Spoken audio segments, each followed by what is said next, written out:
I'm Joe Graydon. And I'm Terry Graydon. Welcome to this podcast of the People's Pharmacy. You can find previous podcasts and more information on a range of health topics at peoplespharmacy.com. Do you take your herbs and spices for granted? A recent article in Consumer Reports reveals surprising contamination. This is the People's Pharmacy with Terry and Joe Graydon.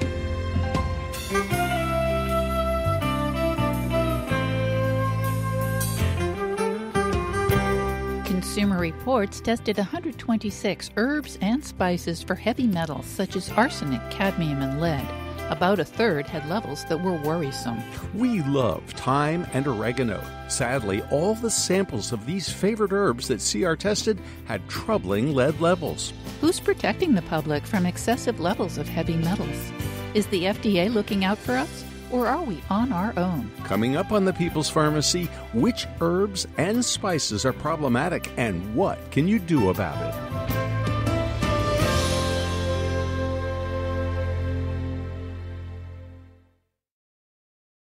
In the People's Pharmacy health headlines, public health officials are debating whether to recommend a second booster for those who are already fully vaxxed. The Omicron variant is able to infect people who've received both shots plus a booster, but they're much less likely to become severely ill or die. A new study suggests that a fourth shot won't add very much protection. That's because people who've had 3 of the mRNA vaccines produce a range of antibodies that help protect them from life-threatening complications. According to a study from Rockefeller University, people who've gotten 3 doses of mRNA vaccine produce lots of memory B cells that respond to the virus. These memory B cells react to the Omicron variant of SARS-CoV-2 even though the vaccine was not specifically designed for that particular strain of the virus. In addition, other studies show that T cells, another form of immune system cells, also respond strongly to Omicron. These T cells have a very long memory for the SARS-CoV-2 virus. They're more difficult to study, but no less important in protecting us from overwhelming illness. A study just published in the peer-reviewed journal PLOS ONE establishes the importance of adequate vitamin D levels before COVID-19 infection. Israeli scientists reviewed the medical records of patients admitted with a coronavirus infection. 253 had pre-infection vitamin D levels in their medical charts. Those who were deficient in this nutrient were 14 times more likely to develop severe or critical disease than those with higher levels. The authors point out that adequate vitamin D levels are essential for healthy immune function. Many studies have demonstrated that exercise can help ward off cardiovascular disease in middle-aged people. New research shows that older women benefit from staying active in their daily lives. The study included more than 5,000 women with a mean age of almost 80. The volunteers wore an accelerometer for a week between 2012 and 2014. The researchers then monitored them for cardiovascular events, such as angina, stroke, or heart disease, through February 2020. Women who were active gardening, walking, or doing household chores, such as cooking or cleaning, were less likely than sedentary women to experience a cardiovascular event. A diagnosis of prostate cancer can cause a lot of anxiety. The decision to maintain active surveillance or go forward with treatment can be challenging. A Canadian study published in the Journal of Urology demonstrates that a high-intensity interval training program can be quite helpful. The ERASE trial stands for Exercise During Active Surveillance for Prostate Cancer.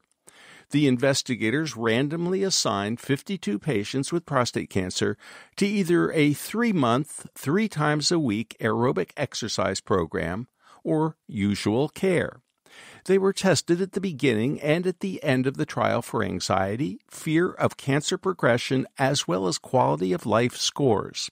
By the end of the study, the men in the high-intensity interval exercise training group experienced less anxiety, less fear of cancer progression, less stress and fatigue, and an improvement in self-esteem. The authors suggest that men who opt for radical prostate cancer treatment might also benefit from a supervised exercise program. Perhaps it's time for oncologists, cancer centers, and insurance companies to incorporate exercise programs in their treatment protocols for men with prostate cancer. Increasingly, researchers are reporting that coffee drinkers are less likely to develop heart disease. A new study suggests one possible mechanism. The scientists found that caffeine lowers levels of an enzyme called PCSK9. This is the same compound targeted by cholesterol-lowering drugs such as Praluent or Repatha. In addition, caffeine from coffee boosts the activity of LDL receptors in the liver that take cholesterol out of circulation. And that's the health news from the People's Pharmacy this week.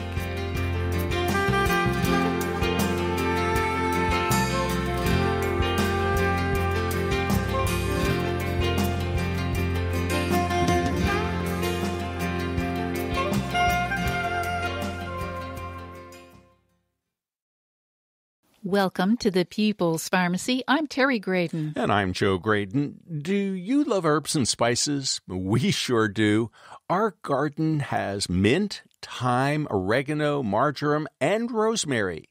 If you were to venture into our backyard, you'd also find chives and parsley. There's nothing more satisfying than collecting some fresh basil for pesto or a quick pasta dish. Not everyone has access to a garden, so a lot of people rely on the supermarket for their herbs and spices. Recently, we were alarmed to read an expose in Consumer Reports showing that some of our favorite spices and herbs may be contaminated with heavy metals, including arsenic, cadmium, and lead. To learn more about this worrisome report and what to do about it, we turn to Lisa Gill. She is a health and medicine investigative reporter at Consumer Reports. She wrote the article titled, "Your Herbs and Spices Might Contain Arsenic, Cadmium, and Lead." The subtitle of Lisa's article is, CR tested 126 products from McCormick, Trader Joe's, Whole Foods, and other popular brands. Almost a third had heavy metal levels high enough to raise health concerns. Welcome back to the People's Pharmacy, Lisa Gill. Oh, thanks so much for having me. Lisa, when people think about Consumer Reports, at least when I think about Consumer Reports, I think about household stuff. You know, Consumer Reports investigates things like appliances and cars, Right. household items, how to get the biggest bang for your buck. What led Consumer Reports to start investigating contamination of herbs and spices? Right. What's that all about? You couldn't be more right. I mean, we really traditionally look at durable goods. That's how I would describe all those things: cars and refrigerators and microwave ovens. And one thing that connects all of this is contaminants, unwanted, truly unhealthy contaminants in products. And, we started with lead in children's toys. Uh-huh. That's one place. And we started looking at, well, where else does lead and other heavy metals appear? And it was beyond just durable goods, and it started to get into our food and water supply. And so Consumer Reports has taken a very dedicated, committed effort into looking at where heavy metals are hiding and how we can get rid of them.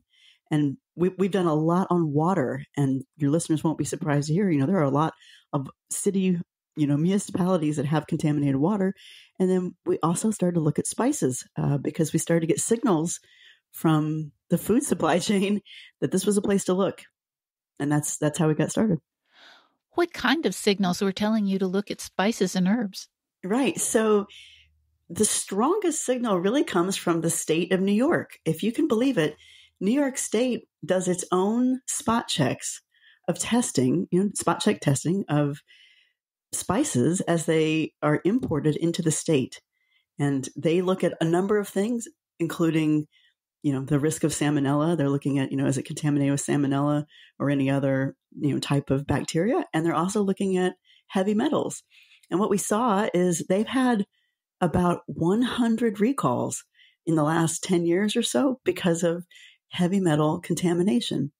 And it was a really good indicator to us because, and now we really start to get into the sort of origins of the story, but almost all the spices that you see on the grocery store shelves, all those spices are imported. About 95% of them, 90% come from outside the United States. And so New York State, obviously New York is a port.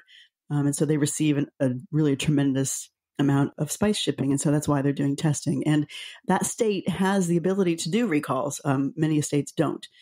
So that's, that when we started seeing the signals coming from them and really started to dedicate ourselves to looking at where are heavy metals hiding in our food supply, it kind of naturally led us down this path. Now, Lisa, the headline really captured our attention.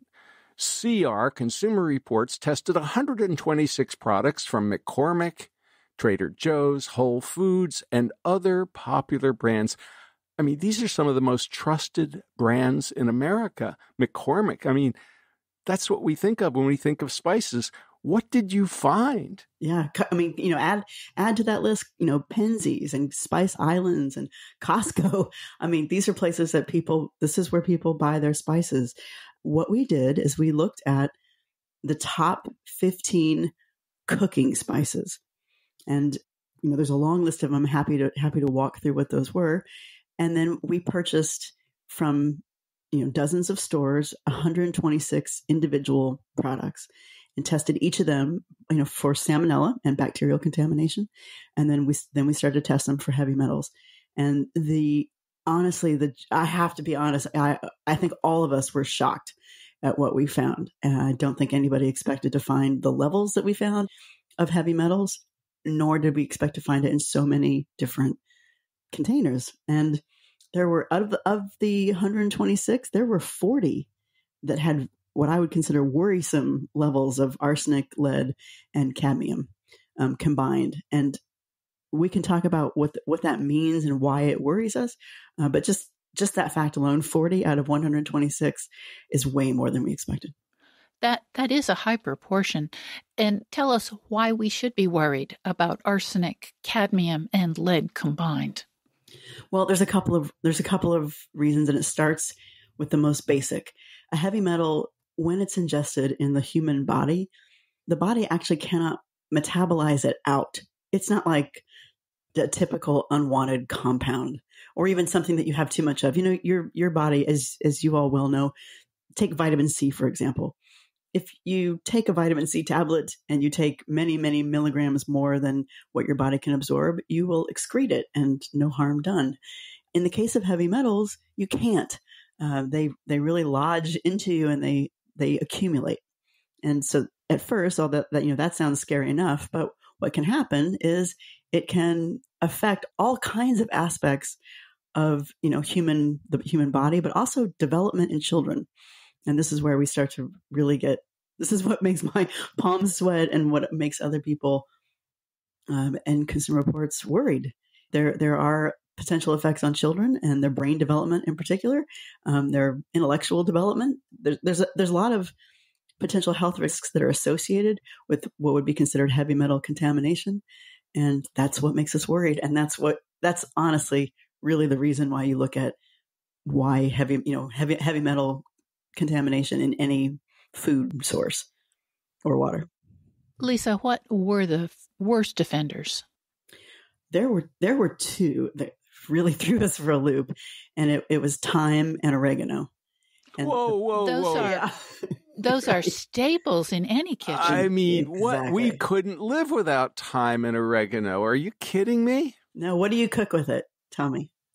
Oh, anything that is a Mediterranean flavor has to have thyme and oregano in it. And oregano is also an important spice in any Mexican cooking. So, it's a staple. It is a staple. And plus, if one of us develops a cough, in the wintertime, you catch an upper respiratory tract infection and you start to thyme tea is a marvelous. I didn't know that. Yes. Just take a teaspoon of thyme and steep it in your tea for about 4 or 5 minutes. And then If you like, you can sweeten the tea a little bit with honey, and boy, it's good for your cough. And now, not forever, Wow. but for a while, maybe an hour or two. But the thing is this, Lisa, these are not spices we use once a month, once every 6 weeks. These are spices that we use almost daily. And I suspect that people think, well, a little lead here and there, it's not such a big deal. But if it's every day and you're getting exposed from other sources as well, because let's face it, there are heavy metals all around us, it adds up. You took the words right out of my mouth. And that is the greatest concern here. And particularly with thyme and oregano. And that is exactly right. I interviewed multiple households where they said, we use these either alone or in combination with other spices almost daily, and with our children and very young children. We wouldn't think twice about it, and we've not tested our water. So that was that's actually one of the tips that we came to was, you should know as much as possible the contamination of heavy metals in your water, as well as be mindful of what spices you use and try to reduce both of these things if possible, and particularly if you have younger children. Now, where are all these toxic metals coming from in thyme and oregano and the other spices? Yeah, this is a hard thing to untangle. So we worked rather extensively with the acronym is ASTA, but it's the American Trade Spice Association, ASTA, and asked them these questions, where do these come from? Why are the levels varying? And I'll tell you, before I kind of actually launch into that, one of the really concerning findings, and that makes this a real head scratcher from a consumer standpoint, there's really nothing when you go to purchase a spice, and in our testing, there's nothing that would indicate, oh, this is a safer one, and oh, that's not a safer one. So labels that said organic, it didn't perform any better than non-organic spices. In the testing, there was really nothing that indicated whether or not a spice would be contaminated with heavy metals. You're listening to Lisa Gill, health and medicine investigative reporter at Consumer Reports. Her recent article is titled, Your Herbs and Spices Might Contain Arsenic, Cadmium, and Lead. It's subtitled, CR Tested 126 Products from McCormick, Trader Joe's, Whole Foods, and other popular brands. Almost a third had heavy metal levels high enough to raise health concerns.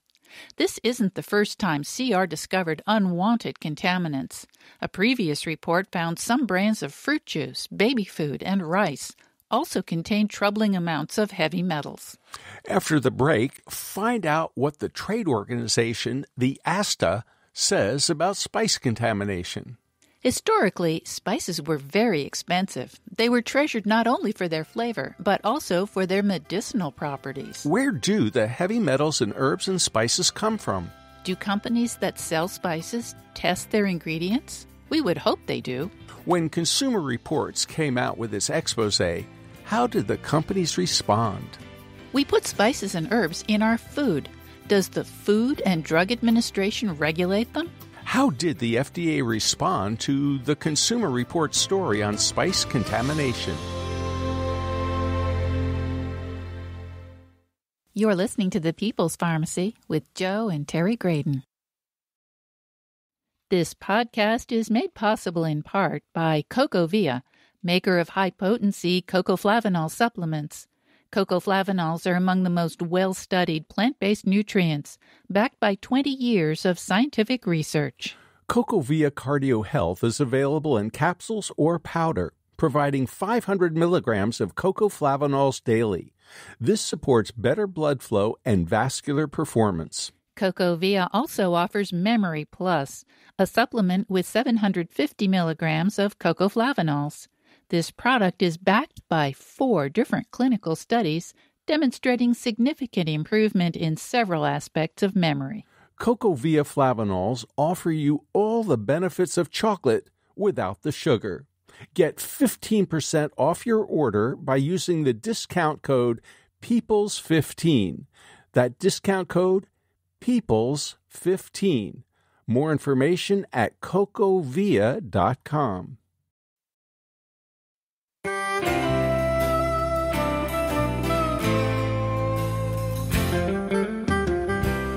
Welcome back to the People's Pharmacy. I'm Joe Graydon. And I'm Terry Graydon. The People's Pharmacy is brought to you in part by CocoVia, offering its cardio health product with 500 milligrams of cocoflavanols in powder or capsule form.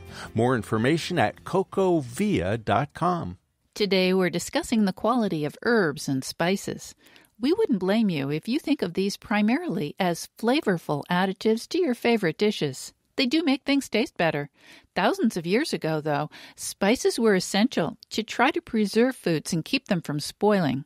The ancient Egyptians used spices in the procedures they used to create mummies. The Romans used fermented fish sauce. Fermenting the fish and adding dill, mint, and salt was a way of preserving it. They were very fond of the flavor, but most likely it's an acquired taste. In India, cooks used garlic, ginger, turmeric, and cloves to keep both fish and meat from spoiling. These spices are still key to the flavors of Indian cuisine. The spice trade in medieval Europe was fraught with risk and expense, but it could also be very lucrative. The markup could be as much as 30-fold from the producer to the European spice merchant. The Polo family were Venetian traders who traveled to the East in search of spices. Marco Polo's account of his travels, published in 1300, inspired Christopher Columbus to sail for the Spice Islands. Today, we don't have to go any further than the grocery store. But are some of the inexpensive spices we buy there contaminated? We're talking today with Lisa Gill. She is a health and medicine investigative reporter at Consumer Reports. We're talking to her about her article, Your Herbs and Spices Might Contain Arsenic, Cadmium, and Lead. It's subtitled, CR-Tested 126 Products from McCormick, Trader Joe's, Whole Foods, and other popular brands. Almost a third had heavy metal levels high enough to raise health concerns. So, Lisa, you're looking for the source of the contamination in these common, everyday herbs and spices that people use in their cooking all the time. And what does the ASTA tell you? You know, I'm going to answer this in a roundabout way, and I'm going to take you on the journey that I went on when I went to answer that question. I come into this space not knowing much about heavy metals in spices, much less heavy metals in general, and not the history of spices. And you may well recall that the spice trade, as I've learned after interviewing a number of food historians and economic historians, all reminded me that the spice trade is one of the oldest global trades known to man. Spices have been traded among countries for potentially thousands of years, and that is no exaggeration. And what's important about that is that that continues today. So when you walk down the grocery store aisle and you're looking at dozens and dozens upon dozens of spice options, as well as spice brands, as well as potentially the origin, if you can get down to that level, organic and non-organic, you are looking at a treasure trove that our ancestors would have just been astounded that we have these choices. So that's the first thing. Realize that almost all of these spices in the grocery store aisle are coming outside the United States. There's another little historical piece here, Lisa. Yeah.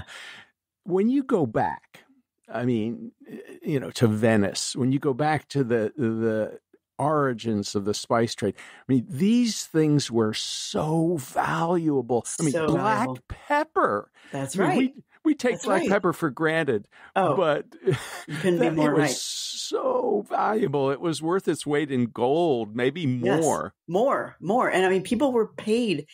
It was very, very common to be paid in spices for your labor. And, not just, we did not test salt because salt is actually considered a mineral and not a spice, but that's where the word salary comes from. People were paid in salt. And so this spices, it's very hard for modern day. It's very hard for me as a 21st century journalist here trying to untangle this, but I had to really come to terms with how valuable, how important, and how powerful this global industry is and what, was at the time and actually remains so. And it's actually rather astonishing. I mean, we share this with our ancestors in a way that I was trying to think what the corollary in other culinary corollaries, and I couldn't easily come up with one. But spices are, and when you're sprinkling thyme and oregano and black pepper on your Mexican or Mediterranean food, you are engaging in a practice that has been happening for thousands of years. And so has adulteration and contamination, as I learned as well. And so you're asking, what's the origin of these heavy metals? So the origin is, first of all, from the ground, probably groundwater. It could also be the actual soil that these herbs and spices are grown in. And there's a couple aspects to that are important. So heavy metals occur naturally in the environment. And that's just a fact of life. And it's a fact that we have to grapple with. But they can also occur as a result of, industrial contamination in streams and lakes and ponds, as well as in the ground. And what we know is that, these countries, Vietnam, Indonesia, China, India, farmers there may face unique challenges that we don't face here. And one of them would be contamination of heavy metals, lead, cadmium, arsenic, in the soil and in the water as they're growing their crops. Also, the farming regulations there may be not as strict as they are here. So this would be most likely the first most likely place of contamination. The American Trade Spice Association was very clear to us that this is a known problem, and manufacturers are dedicated to try to reduce this as much as possible. Now, what happens is most of these spice companies that operate here in the United States are often really glorified distributors, and they're purchasing spices from all over the world. They're combining them. They are, in some cases, testing them. In other cases, they're looking at test results from perhaps the farms themselves or the wholesalers in those countries, and they're making the best decisions, that they can. Nobody wants contaminated or adulterated spices.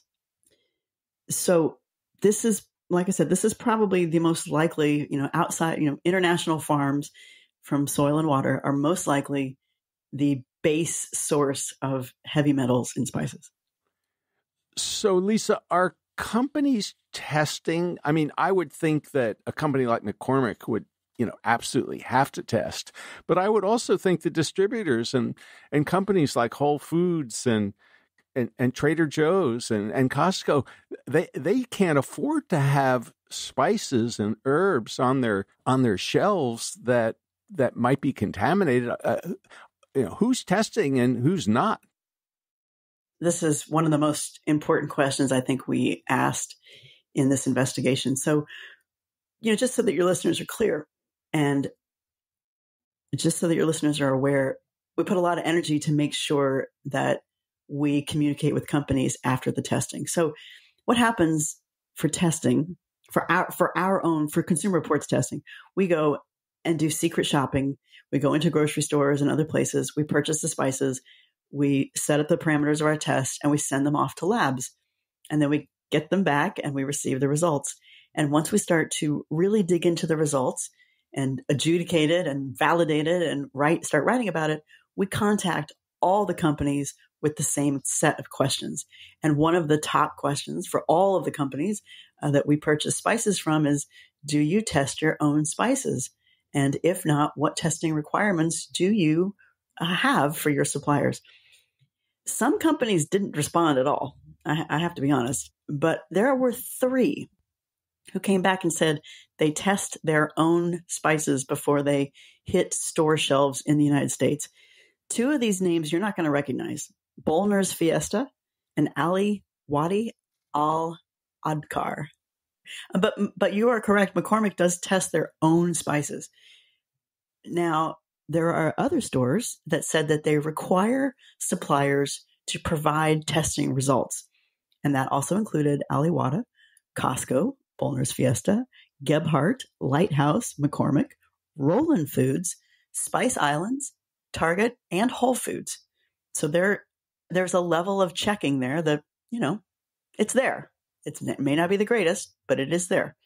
And they told us that on record. So we take them. That's pretty important. Lisa, how did the companies respond to your report and your test results? They weren't happy. They were surprised in some cases.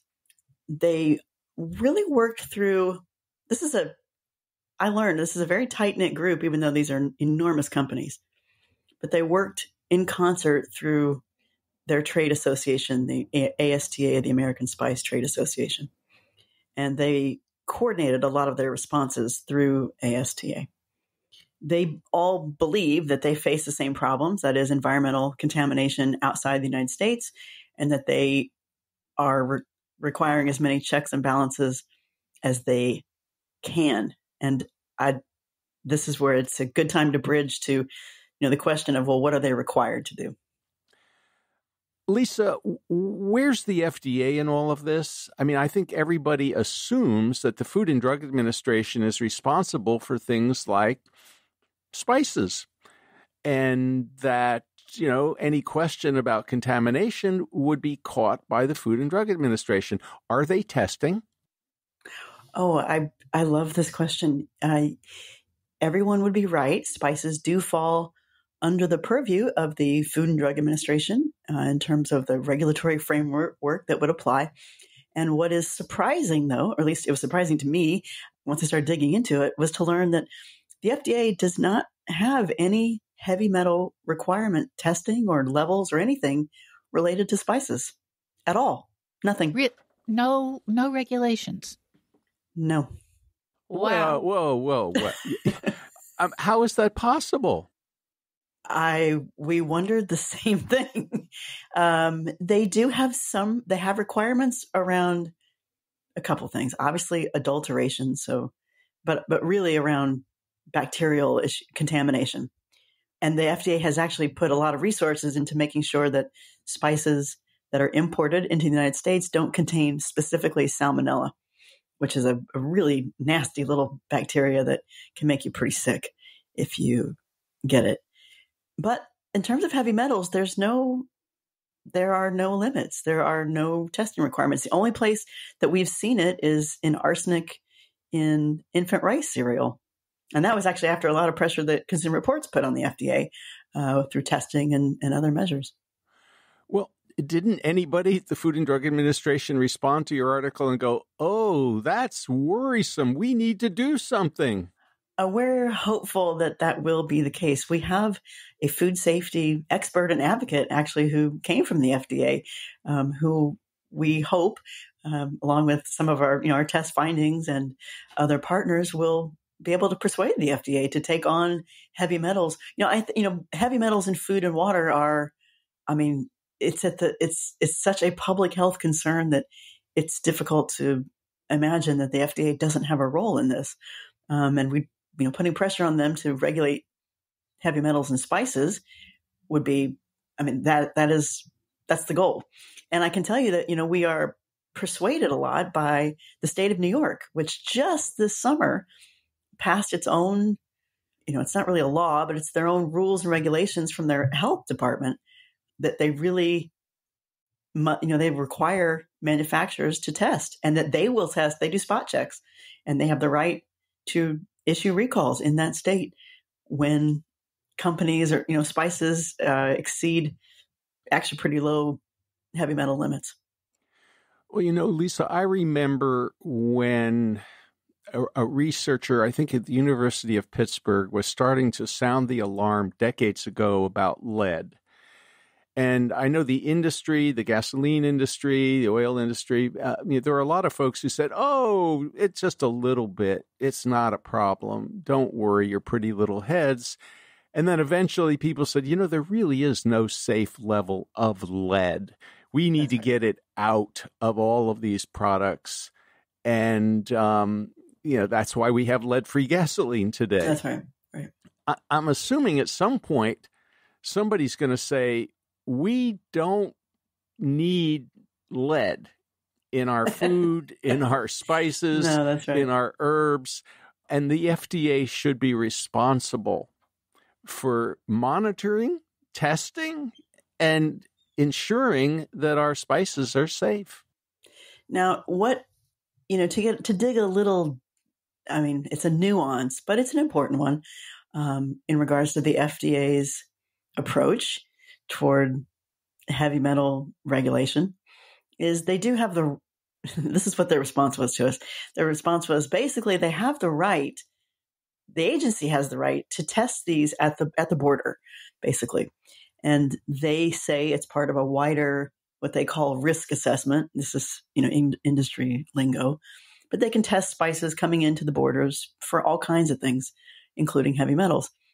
It looks to us like they're not doing it as a matter of course. They may do it if they've been alerted that a specific company has a problem. And, it is interesting to note they do also have the ability to basically, it's called an import alert.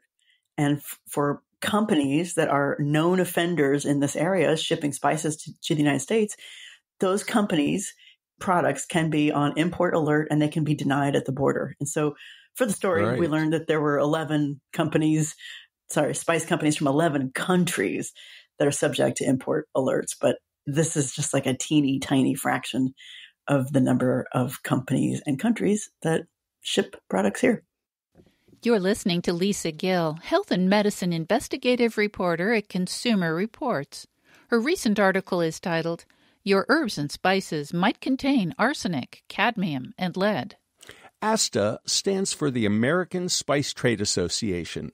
The mission they put on their website is ASTA works to ensure the supply of clean, safe spice, shape public policy on behalf of the global industry, and advance business interests of its members. Clean and safe spices are something we all desire. We love herbs like thyme, rosemary, and oregano.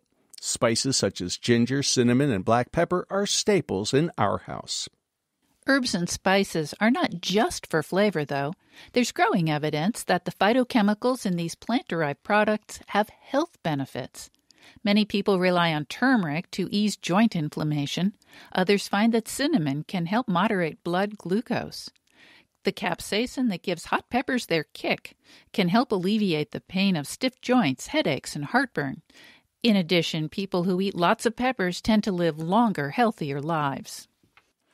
After the break, we'll talk about how you can buy spices that are safe and not contaminated. Unfortunately, brand names and claims like organically grown are not reliable indicators that a spice is free from heavy metals. Some companies do test their herbs and spices, but even that did not correlate to products that were not contaminated. You can grow some of your own herbs, especially thyme and oregano, but you can't grow black pepper or cinnamon in most parts of the U.S. When it comes to heavy metals, another important source is drinking water.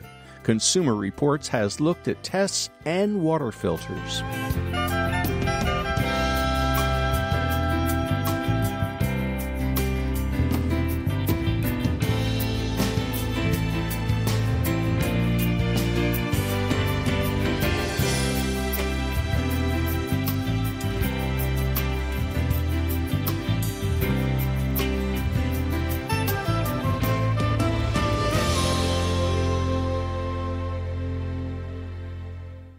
You're listening to The People's Pharmacy with Joe and Terry Graydon.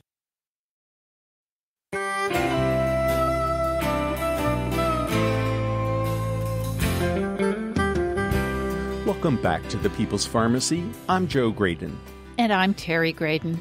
The People's Pharmacy is brought to you in part by CocoVia, maker of high-potency cocoflavanol supplements that support cognitive and cardiovascular health. More information at cocovia.com. You know, Terry, we were surprised to read the Consumer Reports article about the heavy metal contamination of some common spices and herbs. I think most of us assume that the manufacturers are carefully testing all their products to make sure there's nothing harmful in them.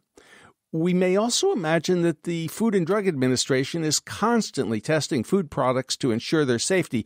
We knew that they weren't doing that for pharmaceuticals. Right. So why would we assume they're doing it for foods? Well, I was just hopeful. Well, it turns out That probably is not the case. These tests by Consumer Reports suggest that a lot is slipping through the cracks. How can we avoid heavy metals in our spices and our herbs? Thyme and oregano are among the most frequently used herbs, not just in our household, but across the country. Unfortunately, they were also especially likely to fail the Consumer Reports tests. Now, you could grow your own, but that's not an option for everyone. What else can you do? To learn more, we are talking with Lisa Gill, a health and medicine investigative reporter at Consumer Reports. Her article is Your Herbs and Spices Might Contain Arsenic, Cadmium, and Lead. Lisa, when we go to the store, we're buying our spices. Are there any ways that we can tell what we're buying is safe? In other words, do organic spices come out better? Are there brand names that are better? What can the consumer do? It's such a reasonable question. And I thought I would have a reasonable answer when I started investigating this story, but I don't.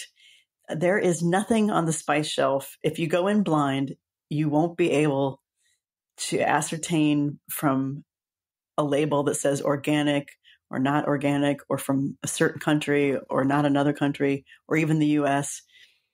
Even if it says product, packed in the USA, there's nothing that will indicate it's heavy metal contamination. And this was the other shocker as I put this story together. So our advice is pretty tight, and it's not wonderful, but it's the best that we have. The first thing is this report is available for free at consumerreports.org. It's pretty easy to find, and you can see the list of all the spices that we tested, and you can see how well any of the spices fared. And you can see which brands did well and which brands did not. And we will put a link to this article in the show notes. Great. And the other thing you did, which I really love, you made it easy. The green light, the red light, those little red circles, that really is a tip off, because there are some companies that we, just think, oh, they're going to be great. And in fact, they did well, but not on everything. And so you literally have to go through the report spice by spice. And I'm sorry to say that too, because it's not an ideal way to shop for spices. And I really should point out too, this is particularly true for spices that you use all the time, and thyme and oregano are two perfect examples of that. Take our list, it's free, and shop by it. And you can shop anywhere. It's not by retailer, but take a close look at it and make sure that you're not purchasing spices and herbs that are contaminated with worrisome levels. But it's not just thyme and oregano. What were some of the other spices that you looked at?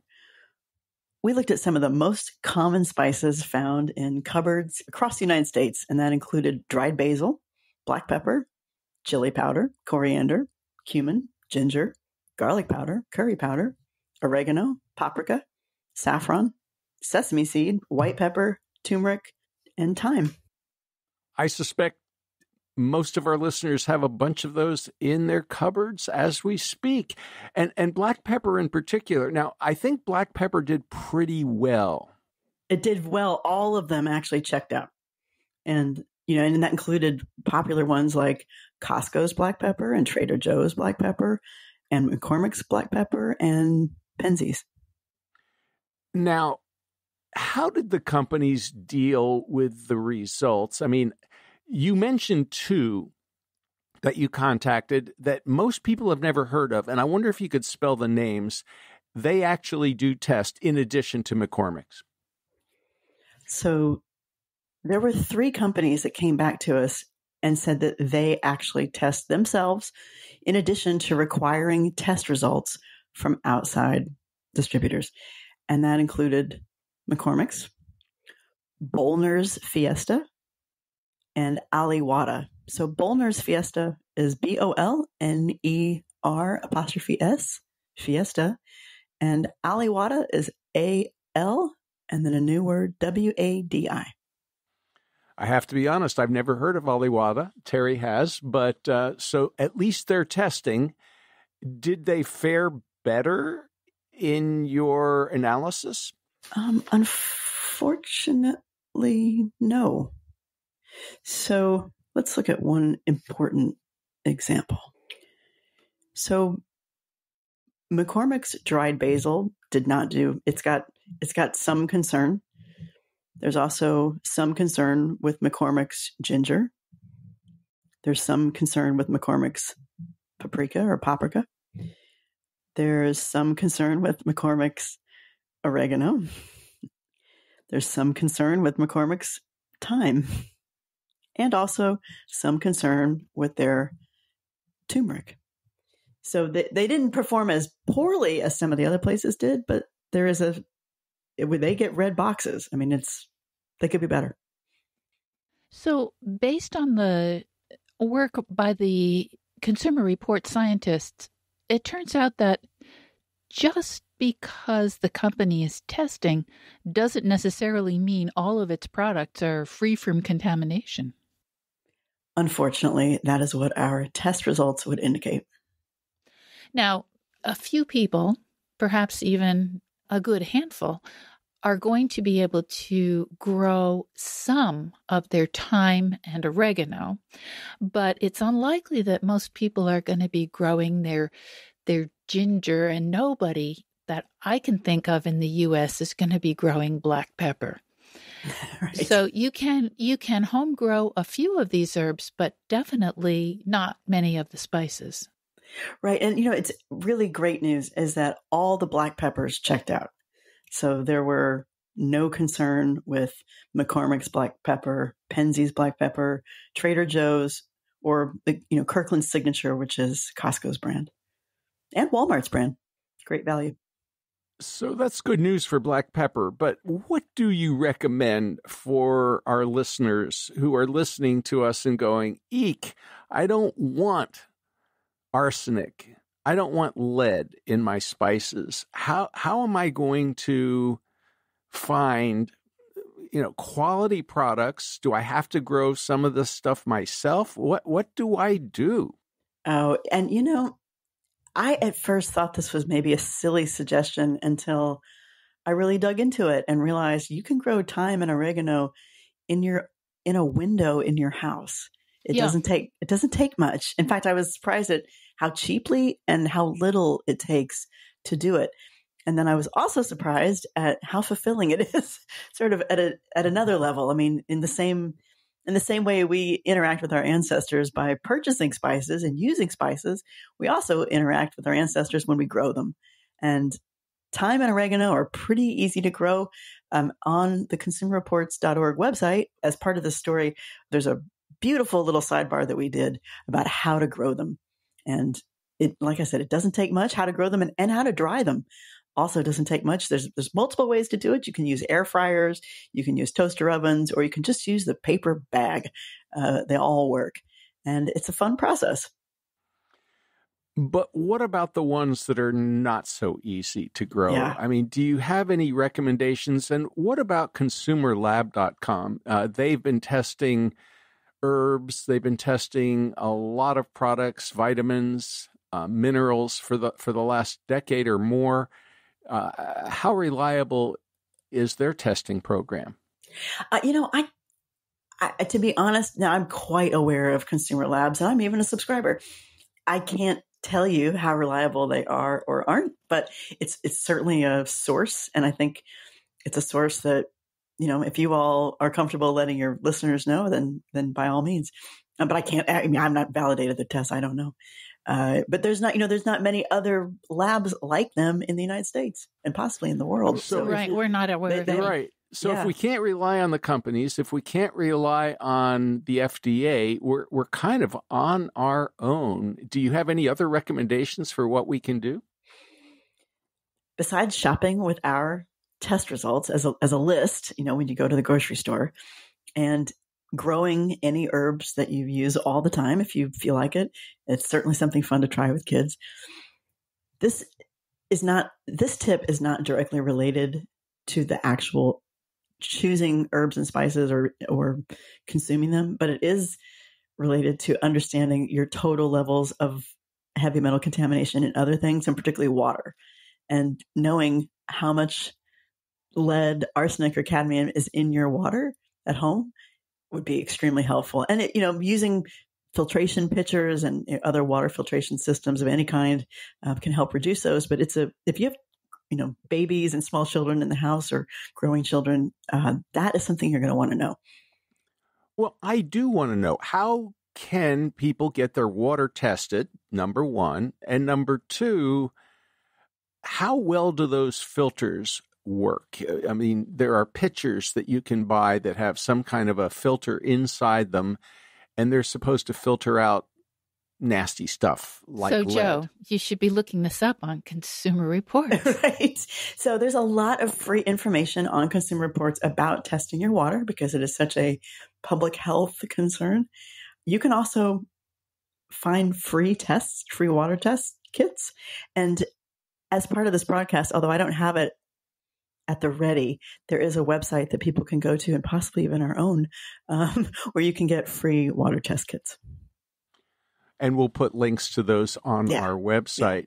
Yeah. What about the filtration systems?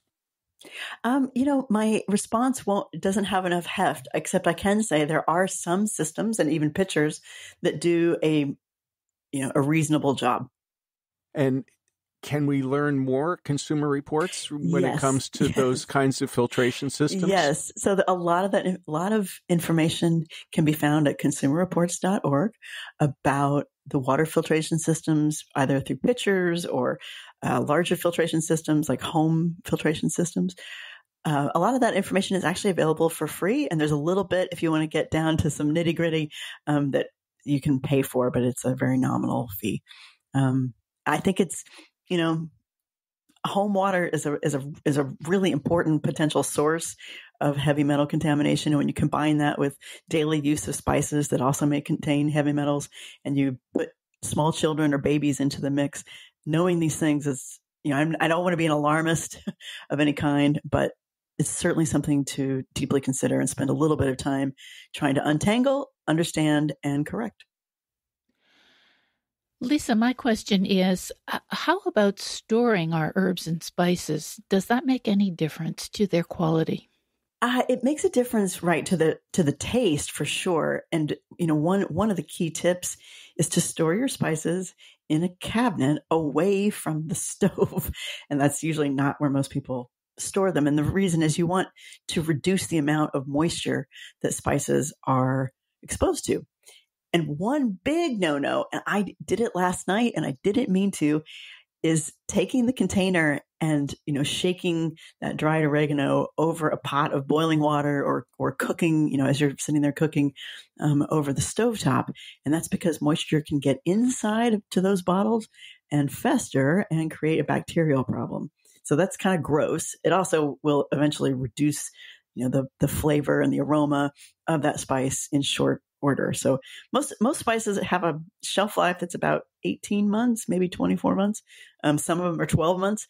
And, you do want to periodically clean out your spice cabinet, and you can really just do the sniff test. If you open a container and you just don't really smell it anymore, throw it out and just replace it. And use the list to shop again. Yeah, exactly. And, I do want to say one thing, and this is outside a little bit of, it doesn't really pertain directly to a question, but I have to say, this is the first time that Consumer Reports in its, 85-year history has ever tested spices and really pulled together, I would say, a large scale kind of investigation about what is happening in the world of spices in regards to contaminants. And what's important, I hope, is that we'll continue to do this, and through our reporting and through our investigative work, put pressure on the FDA and on, the Spice Trade Association and on companies and individual distributors to do a better job and to start really looking at what are the levels of heavy metals and what kind of threat do they pose to consumers, and correct it. And is there any way that consumers can participate in that project?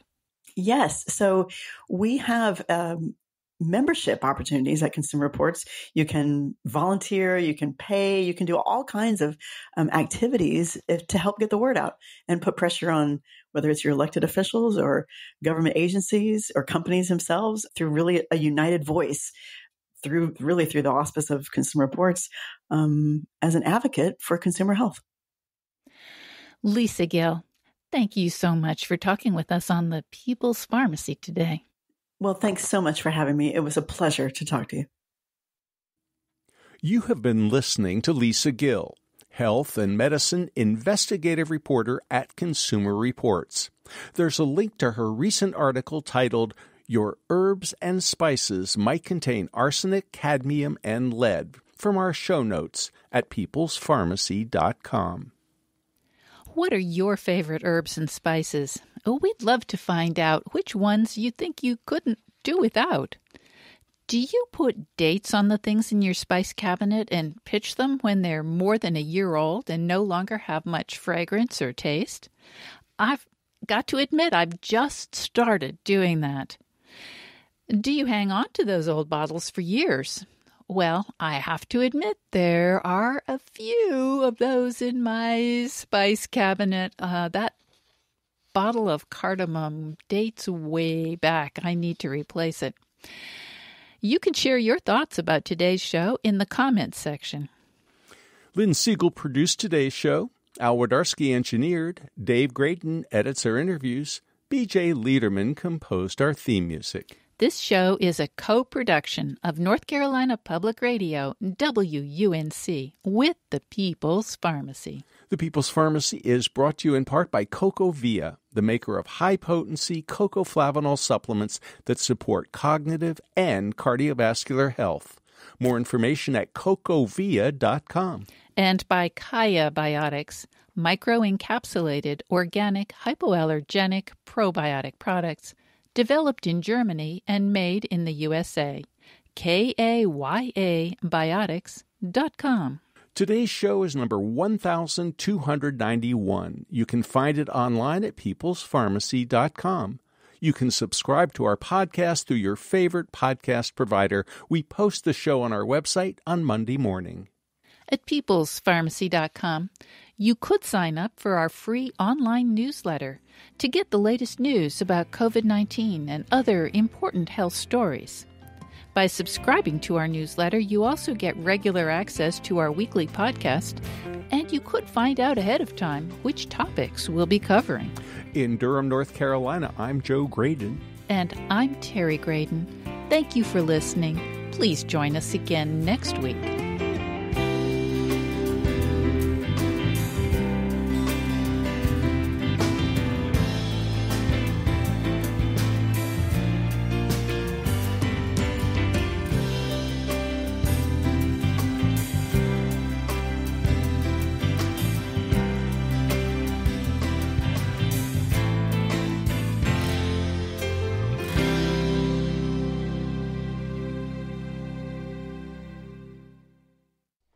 Thank you for listening to the People's Pharmacy Podcast. It's an honor and a pleasure to bring you our award-winning program week in and week out. But producing and distributing this show as a free podcast takes time and costs money. If you like what we do and you'd like to help us continue to produce high-quality, independent healthcare journalism, please consider chipping in. All you have to do is go to peoplespharmacy.com/donate. Whether it's just one time or a monthly donation, you can be part of the team that makes this show possible. Thank you for your continued loyalty and support. We couldn't make our show without you.